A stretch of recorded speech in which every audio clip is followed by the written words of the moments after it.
Hoje recebemos em nossos estúdios o ex-vice-prefeito de Vila Velha e atual deputado federal pelo Espírito Santo, Vitor Linhares. Eu sou Robson Maia e esse é o ES Brasil Entrevista.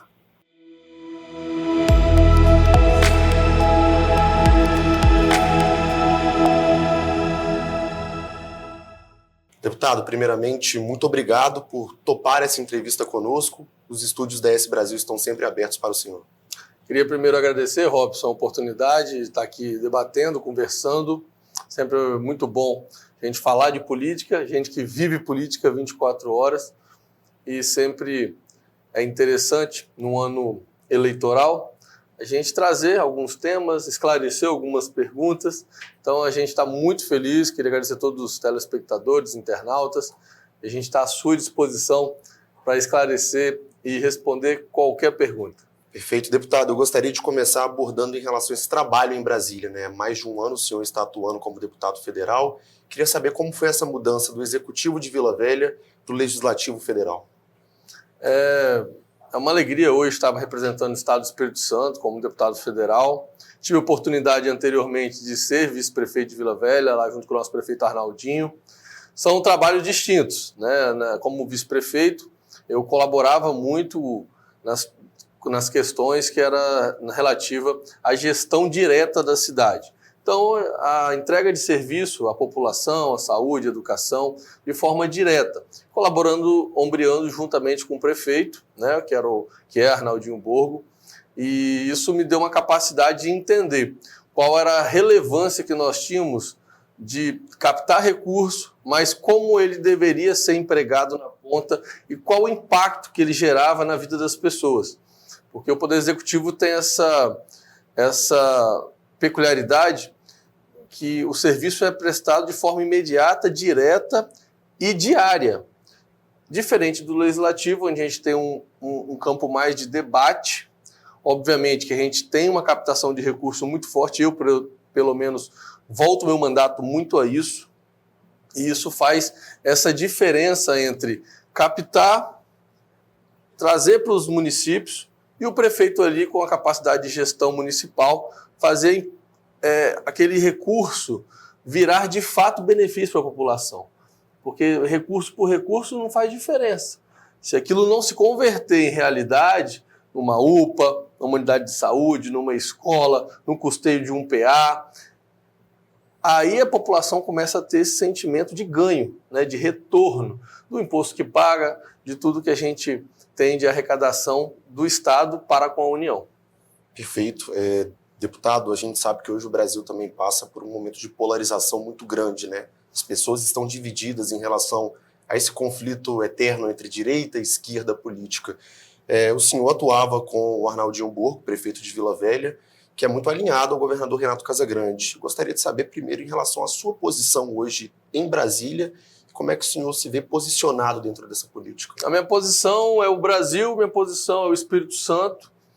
Então, eu não sou um político de extremos, nunca fui, nunca serei. Eu entendo que a premissa da política é o diálogo, a conversa, né? Olhar todos os cenários e fazer política para todas as pessoas. Eu não entendo que um parlamentar, um prefeito, ele pode escolher um perfil de pessoa para ele governar ou um segmento para ele representar por si. Quando a gente é eleito, obviamente, com um percentual de votos. Mas a partir do momento que você toma posse, você é deputado do Estado, você é deputado do Brasil.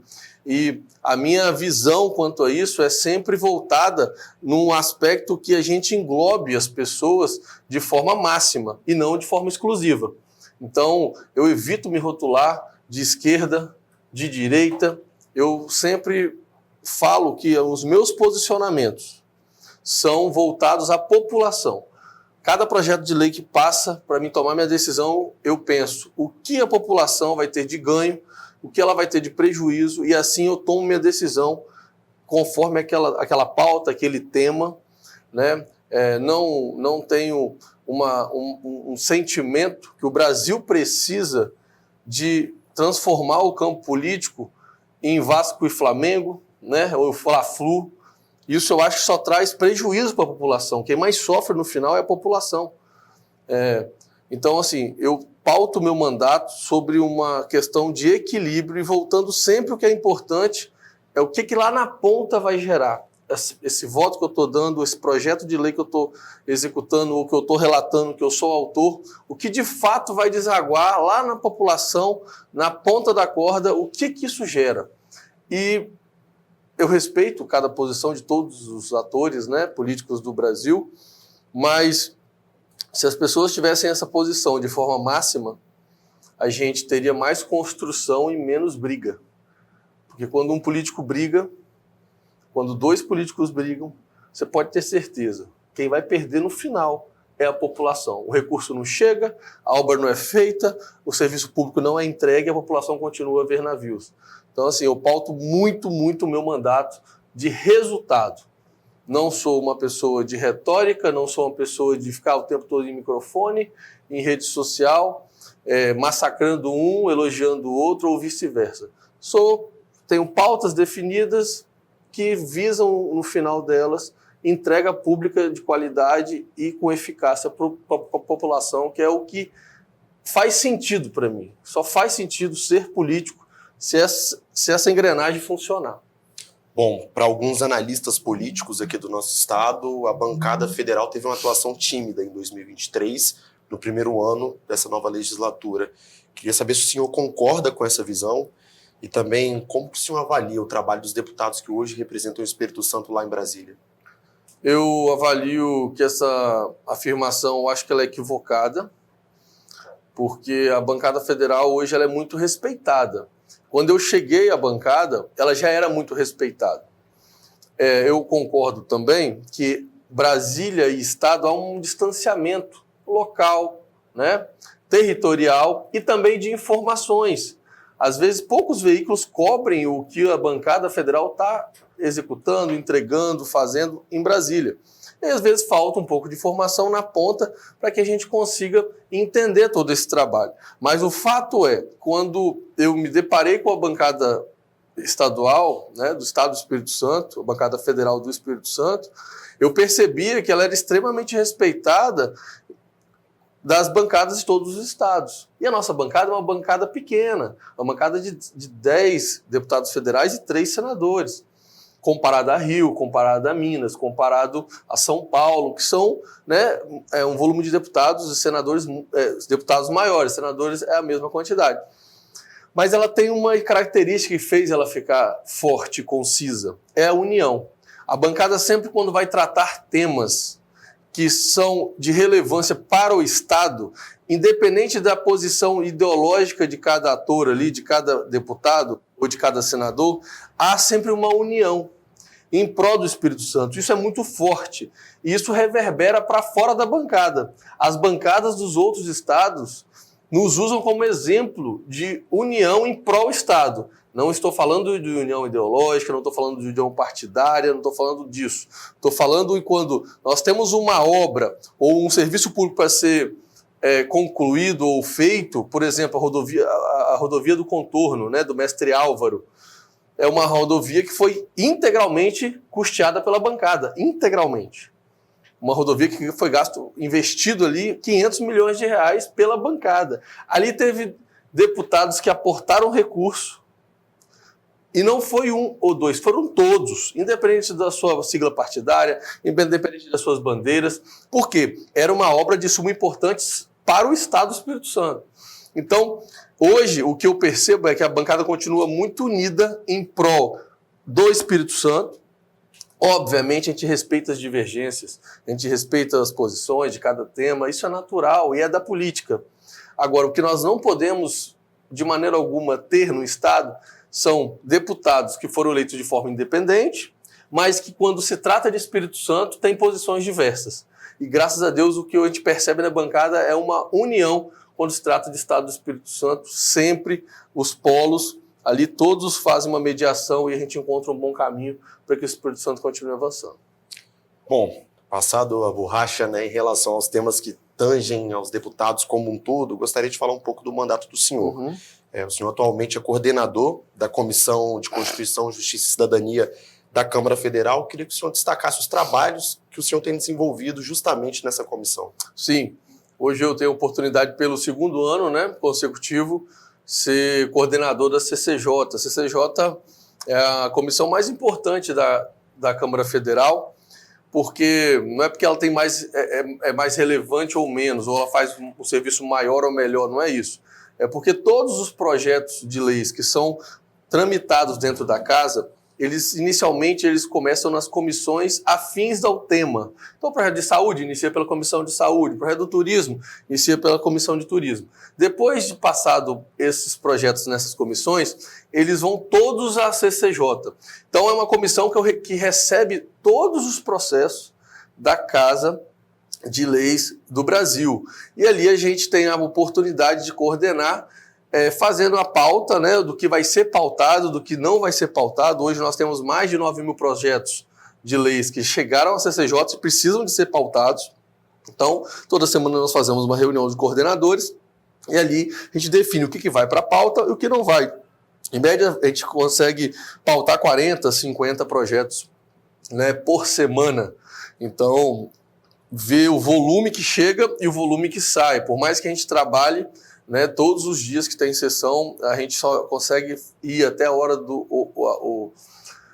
só consegue fazer a comissão, né, estar em funcionamento a comissão até a ordem do dia. Depois que a ordem do dia inicia no plenário principal, a comissão é encerrada. Então a gente tem esse limite de tempo e a gente tem feito o maior trabalho possível para que a gente avance nos projetos que chegam de todas as comissões e também nos que a gente tem pessoalmente. Relatoria, porque são projetos de outros deputados em que a gente vai revisar, relatar e dar nosso parecer pela constitucionalidade, pela juridicidade, pela boa técnica legislativa, ou nós mesmos somos os autores desses projetos e um outro colega vai fazer a relatoria desse projeto, que é essa revisão, dando o parecer dele e pedindo um acompanhamento de todos os pares ou não acompanhamento na votação daquele projeto.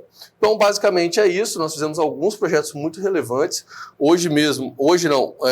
Anteontem, na terça-feira, eu relatei um projeto muito importante que trata da questão de direito de família, que faz com que todos os projetos, todos os processos, né, todas as ações que eram impetradas na vara de família, que eram para discutir alimentos ou extinguir alimentos, né, eles tinham que ser ingressados lá na vara de origem, onde teve a sentença decretada da questão dos alimentos. Isso era muito ruim, porque às vezes esse lapso temporal entre sentença decretada, início de cumprimento de alimentos, e lá na frente extinção ou revisão, se passa 10 anos, 15 anos. E aí as pessoas normalmente, às vezes mudaram de cidade, os filhos estão na faculdade, já estudando em outro estado, e elas teriam que voltar ali para ingressar uma ação de revisão ou de extinção, o que gerava um transtorno, inicialmente, de tempo, de distância e também de custo, né? Então, terça-feira mudamos isso, né, o projeto de forma terminativa, que isso é muito importante, que tem muitos projetos, as pessoas não sabem, quando ele passa na CCJ, ele nem vai para plenário. O que vota na CCJ já vale como lei e vai direto para o Senado. Esse projeto é um deles, que eu relatei, pedi acompanhamento do voto, né, aos meus colegas e foi aprovado de forma unânime, que a partir de então, a pessoa pode ir em qualquer vara do Brasil, da infância, né, de família, e protocolar o seu direito de revisão ou de extinção de pensão, fazendo com que ele tenha um acesso à justiça muito mais prático, uma economia processual muito maior. Então, são esses perfis de projetos que a gente vem trabalhando lá. Fizemos projetos do turismo, fizemos projetos sobre câncer, fizemos projetos sobre a garantia dos direitos das mulheres, fizemos inúmeros projetos, né, e relatamos alguns outros que deu um avanço muito grande na celeridade, no saneamento e na segurança jurídica para o brasileiro. Bom, o senhor tocou num ponto muito importante, porque nos últimos anos o Espírito Santo viveu uma certa apreensão com a possível reforma tributária, né? O Estado temia ser desfalcado financeiramente em relação às receitas e um dos contornos encontrados pelo governador Renato Casagrande, até anunciado em diversas entrevistas, foi em relação ao turismo. o incentivo ao turismo no estado do Espírito Santo. E o senhor tem projetos importantíssimos ligados ao ecoturismo, ao turismo de aventura. Queria que o senhor destacasse essas proposições que o senhor trouxe lá na bancada federal e até mesmo agora que não teremos a reforma tributária com impacto imediato. O senhor vai seguir atuando nessa frente? Acredita que é importante, independente dos impactos da reforma? Sim. A questão da reforma tributária, nós optamos por um modelo em que todos os países desenvolvidos ele passou a trabalhar dessa forma. É nítido que nós precisamos de um tempo de maturação, né? E um tempo para que isso fosse implantado, e isso foi conseguido. Então vai ser uma mudança paulatina para as pessoas não sofrerem esse impacto de forma abrupta. Isso é uma responsabilidade fiscal e uma responsabilidade também com o brasileiro e com a parte econômica. Agora, nós com certeza teremos o turismo não só âncora do Espírito Santo, âncora nacional. Por quê? Porque a partir da implantação do IVA, a gente começa a perceber que o recurso, o tributo, ele vai ser captado na ponta, na hora do consumo. E quem consome são pessoas. E a partir de então, você gestor municipal ou estadual, quando você tem um aumento no volume populacional, você naturalmente vai ter um aumento de arrecadação, porque o consumo dessas pessoas de forma direta, no mercado, comprando alguma coisa, você está gerando arrecadação. Porque anteriormente a arrecadação era tributada na fonte, quando a empresa fabricava. Então hoje não vai importar mais aonde a empresa fabrica, e sim aonde está sendo consumido o produto, que ali está sendo a tributação. Então o turismo ganha um protagonismo, por quê? Porque quando a gente quer aumentar a população, e aumentar nesse novo cenário tributário a arrecadação consecutivamente, o turismo faz um papel brilhante, que a pessoa vem à tua cidade para conhecer as potencialidades turísticas, conhecer os pontos turísticos, conhecer a gastronomia, e ali ela deixa a arrecadação ali naquela cidade, porque ela está consumindo, e naquele momento que ela consome, ela está arrecadando. Então, se volta o olho, a partir dessa mudança tributária, ao turismo, no Brasil inteiro. Por quê? Porque ele não vai estar morando aqui, o turista, ele não vai estar residindo, ele não tem impacto direto, né? Mas ele tem arrecadação. Isso faz com que o Brasil tenha uma mola propulsora financeira muito grande para explorar. E nós temos potencialidades infinitas, né? Nós temos a Amazônia, no norte, nós temos as montanhas do sul, estou falando nível Brasil, né? Temos as praias do Nordeste, mas no estado nós temos tudo isso junto. Nós temos montanha a 1 hora de distância, eu tenho praias belíssimas e nós temos vários cartões postais. Então, nosso estado é um estado que está situado no meio do Brasil, geograficamente ele está no meio do Brasil, onde ele tem um volume, né, de recebimento de turista de uma forma geográfica muito privilegiada. Nosso estado tem diversos portos, aeroportos, né? Agora passando a operar o aeroporto de Linhares, que é um exemplo de um avanço que a gente tem na questão do tráfego de turista, né? E nós temos uma malha viária que chega por muitos lugares. A BR-101 passa no meio do estado, corta ele de quase a ponta. Então, assim, nós temos tudo para transformar o Espírito Santo no maior case de sucesso do Brasil. Bom, deputado, já caminhando para a nossa reta final, eu gostaria de falar com o senhor em relação às emendas destinadas para Piúma, Colatina e Marilândia. São emendas majoritariamente na área da saúde. Queria que o senhor falasse também dessa atenção que o seu mandato tem tido com o interior do estado. Sim. Nós enviamos, você citou aí 3 exemplos, né? Mas a gente enviou recurso para mais de 13 municípios nesse primeiro ano de mandato, né? E são recursos vultuosos que têm capacidade real de transformar a vida das pessoas, né? Porque eu acredito muito que quando a gente bota o recurso e o prefeito emprega ele, como eu estava falando lá anteriormente, na oportunidade que eu tive de fazer parte de uma administração municipal, e você começa a entender essa lógica, você começa a entender de fato a importância do deputado federal em captar esse recurso. Porque, como eu falei, os municípios hoje eles têm dificuldade de arrecadação, isso é um fato, né? Principalmente os municípios menores, né? Eles têm muita dificuldade em ter poder de investimento, Porque parte do recurso que eles fazem a captação vai para a folha, vai a questão obrigatória da educação, e a capacidade dele de investir, de inovar, de fazer coisas novas, de atrativas, vai ficando cada vez menor. E o nosso papel aqui, como deputado, é melhorar isso, potencializar esses municípios. Lembrando que o nosso estado, e eu falo muito isso em Brasília, é superavitário. O que significa isso? A gente manda mais para Brasília do que nós recebemos da União. Então, e na hora que o dinheiro bate no caixa da União, ele não tem dono mais. Ele pode ser empregado no Sergipe, no Maranhão, em Alagoas, no Amapá. E o nosso papel como deputado é lutar, além de fazer leis, além de fiscalizar, além de votar na Câmara, mas é lutar para que essa conta pelo menos zere. Pelo menos o que o povo capixaba trabalha, o que o povo capixaba gera de imposto, o que o povo capixaba tem gerado de riqueza, retorne para o Espírito Santo e seja empregado aqui, nos nossos municípios, no governo do estado, que é o justo.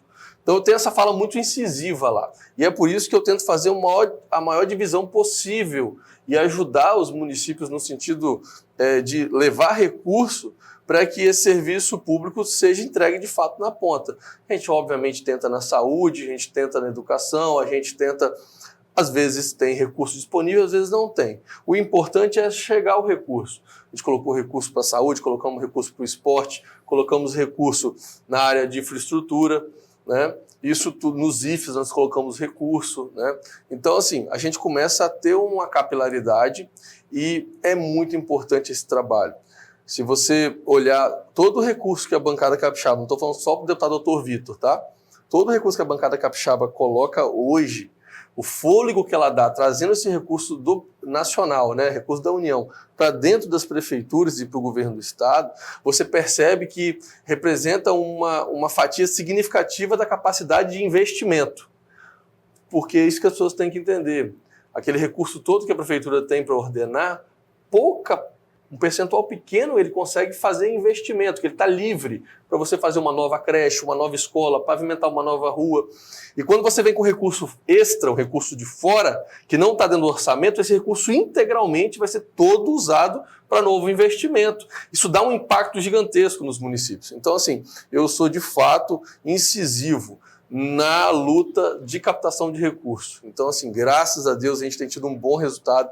Foram mais de 50 milhões que a gente trouxe já com 1 ano e 3 meses de mandato, né? 1 ano e 2 meses de mandato, a gente botou mais de 50 milhões no estado do Espírito Santo para exatamente igualar esse jogo. Nós não podemos permitir que o suor do nosso trabalho aqui do Espírito Santo vire tributo e ele não retorne para aqui. Então, essa é uma das principais bandeiras do meu mandato. Bom, para a gente encerrar, deputado, eu preciso te perguntar em relação a um tema que está muito em alta no Brasil e que passou por Brasília recentemente. Nesta semana passada, a Câmara aprovou o fim da saidinha, como era conhecido, né? O fim da liberdade condicional para alguns presos, liberdade temporária, na verdade. E foi uma votação simbólica, não houve voto nominal, mas eu gostaria de saber a posição do senhor em relação a esse tema, até porque foi um tema muito comemorado por alguns deputados aqui no Espírito Santo.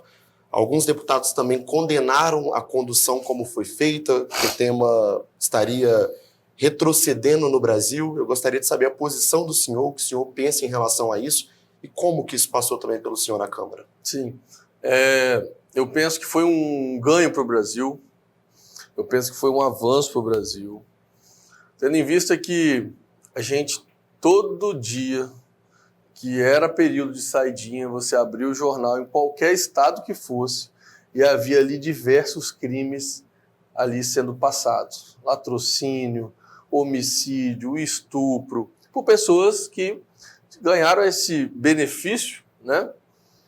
E ali foram para a rua não para ver os familiares, para fazer o que teoricamente, né, poderia ser feito, mas foram lá para voltar a praticar crimes contra a sociedade. E diante desse cenário, quem não defende a extinção da saidinha está contra o povo. Essa é a minha visão. E como eu te falei outrora, muitas pessoas acharam que isso era uma pauta de direita, né? E eu, como eu te falo, eu não voto pautas, né, no sentido de direita e esquerda, eu voto pautas para o Brasil. Isso foi um ganho para a sociedade brasileira. Se o cidadão está cumprindo a pena dele, se ele está lá pagando um período em que ele tem e deve à justiça, ele tem que cumprir aquele período sem ter essas regalias que, de fato, não melhora nada a ressocialização. Isso é um grande engodo, o que dá uma oportunidade para quem quer praticar crime voltar a praticar crime. Então, por isso eu votei sim, votei que eu falo na questão simbólica, né? Que foi uma votação simbólica, você poderia se manifestar contra, quem fosse contra, tá? Alguns partidos votaram, né? O PSOL, por exemplo, manifestou contra na votação simbólica, e eu, de forma muito alegre, muito convicto, fiz até um discurso sobre isso, né? Todas as famílias, todas as pessoas que sofreram com o Instituto, que foi criado lá atrás, mas que estava na hora de ser revisto, né? E a gente está com muita tranquilidade, que não só esse avanço, mas outros virão. Eu tenho uma PEC, que é a PEC da maioridade penal, que é o quê? Que é o indivíduo que ele comete crime com 16 anos. Hoje ele é julgado, vai para uma casa de recuperação, quando ele dá 18 ele está livre, independente de qual crime que ele cometeu. Um estupro, um latrocínio, qualquer crime, de qualquer ordem. Tá? A PEC da emancipação penal, que é de minha autoria, eu falo o quê? Que ele vai ser preso, né, conduzido, né, vai ser julgado como adulto. Inicialmente ele vai cumprir a pena que foi ele imputada na casa de recuperação normal, como o ECA institui. Dessa forma não tem inconstitucionalidade nenhuma e nem eu vou ferir o ECA com esse projeto. No entanto, quando ele faz os 18 anos, ele não vai ser liberado. Ele vai para um sistema penitenciário convencional e acaba de cumprir a pena dele. Porque o crime que ele cometeu não pode ter duas medidas. Essa é a alegação. Como um crime tem uma pena de 15 anos de homicídio, quando você faz 18 anos, você cometê-lo, você fica 18 anos, e quando você tem 17, você comete esse mesmo crime e fica 1 ano preso.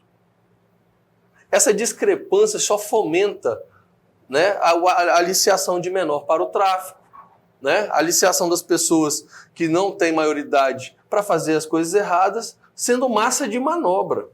E a partir da instituição da PEC que nós temos defendido, eles vão ter a mesma punibilidade de tempo. Inicialmente vão cumprir na casa de recuperação, que é o que o Estatuto do ECA prevê. Posteriormente, eles continuam cumprindo, porque o crime continua sendo o mesmo. O homicídio não larga de ser homicídio, independente de quem o faça, independente da idade de quem o faça. Então, a nossa defesa é a emancipação penal, fazendo com que esse indivíduo ele tenha suas garantias, quando ele passa a ser adulto, ele continue cumprindo a pena dele. Isso vai trazer segurança jurídica, vai impedir que muitos jovens hoje são aliciados por tráfico de droga, né, com furto, com roubo, com homicídio, saibam que eles vão cumprir uma pena igual depois que eles forem adultos. Isso faz um avanço jurídico muito grande. Estou dando um exemplo de mudanças legais que nós estamos fazendo para que a gente consiga trazer justiça, equilíbrio e segurança jurídica no país. Então, esse é o nosso perfil, né? Pessoalmente, eu sou centro-direita. Essa é a minha posição, né? Mas eu voto com a minha consciência em benefício da população sempre. Sempre. Analisando todos os lados, né? Tem gente que faz a opção de votar pela posição partidária, pela ideologia, né? Mas isso às vezes é perigoso, porque às vezes a ideologia que ele defende não é boa para a população. Às vezes a posição partidária que ele está não é boa para a população. Quando a gente tem um mandato independente, da forma que eu me prontifiquei a fazer, você sempre vai ter a população, o ganho para o brasileiro como primeiro peso nessa balança. Faz com que a gente tenha um mandato, creio eu, mais produtivo e um pouco mais eficaz. Porque no final de tudo, essa engrenagem, o que importa é construir um Brasil melhor, um Estado melhor. Esse é o único sentido de sermos políticos, de existir a política, de estarmos políticos, dedicando o nosso tempo, é olhar para trás e falar, eu fiz um pouco, parte da diferença para construir um estado melhor, um município melhor, um país melhor. E é isso, essa é a nossa forma de visão, é o que a gente pauta na Câmara, é a forma que a gente trabalha o nosso mandato. Bom, eu acho que a gente teria uma conversa aqui para mais de horas, né? Se tivéssemos esse tempo, mas eu gostaria de agradecer a participação do senhor aqui na S Brasil e gostaria que o senhor deixasse uma mensagem para a população capixaba. Queria agradecer pela oportunidade de a gente falar um pouquinho aqui rapidamente sobre o que nós estamos fazendo em Brasília, o que nós estamos fazendo no estado e nos municípios. Conte sempre comigo, com o Dr. Vitor lá na Câmara Federal, nesse período que vocês me oportunizaram representar os capixabas. Vou estar sendo sempre, minha posição vai ser independente, visando o que é melhor para a população. Né? Não fui eleito com promessas de lado A e lado B. Fui eleito para fazer a diferença para o povo capixaba e para o povo brasileiro. E assim eu vou continuar, vou me manter dessa forma. Independente de polarização, a gente vai estar sempre visando a melhoria de vida da população e na ponta, de fato, é quem sofre e quem precisa de recurso público e de investimento. Deus abençoe vocês e um forte abraço. Muito obrigado, deputado. Para conferir essas e outras informações, você acessa esbrasil.com.br.